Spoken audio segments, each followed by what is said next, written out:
If your roommate is not paying their half of the rent, should you cover it for them? I'm a mortgage lender that helps people get loans to buy houses.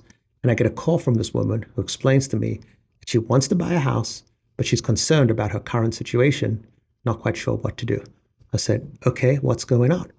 She explains to me that her and this other person had signed a lease for $2,800 a month, and they were each paying $1,400 a month to live there. I was like, okay. She then goes on to explain to me that her roommate had not been paying rent for the last 2 months and she'd covered it for them. She'd paid $2,800 to cover their half. I said, okay. I was like, how was the lease structured? She goes, what do you mean? I was like, well, is it structured to where you each are responsible for 50%? Or is it just structured to where you just are everybody's responsible for 100%? She goes, I think it's the second. We're all responsible. It doesn't really matter where the money comes from. We have to pay 100%. We're all equally responsible. I said, okay. I said, when you went to your roommate and asked them about the rent, what are they saying? She's explaining to me that they've just said they had some personal situations and they would try and get it and they just were struggling. I said, okay. I was like, so have you spoken to your landlord? She goes, well, I haven't really spoken to the landlord because I'm concerned. And she goes, but what she's really concerned about, if she covers it this month, an additional $1,400 more than she's used to paying, she doesn't think she'll have enough money to pay all her credit cards and her car payment. She's not quite sure whether she should try and pay her roommate's rent or she should pay her own bills.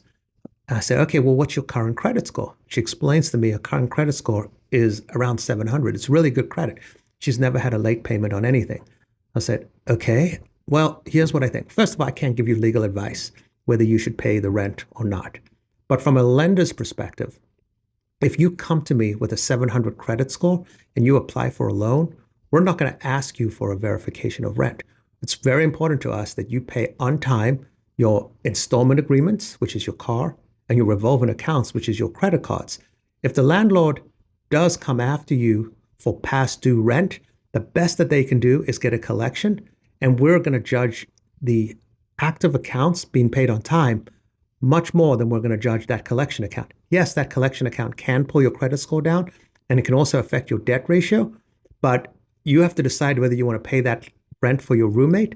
But as far as qualifying for a house, that rental collection is going to have less of an effect than the installment accounts that you have that you're personally responsible for.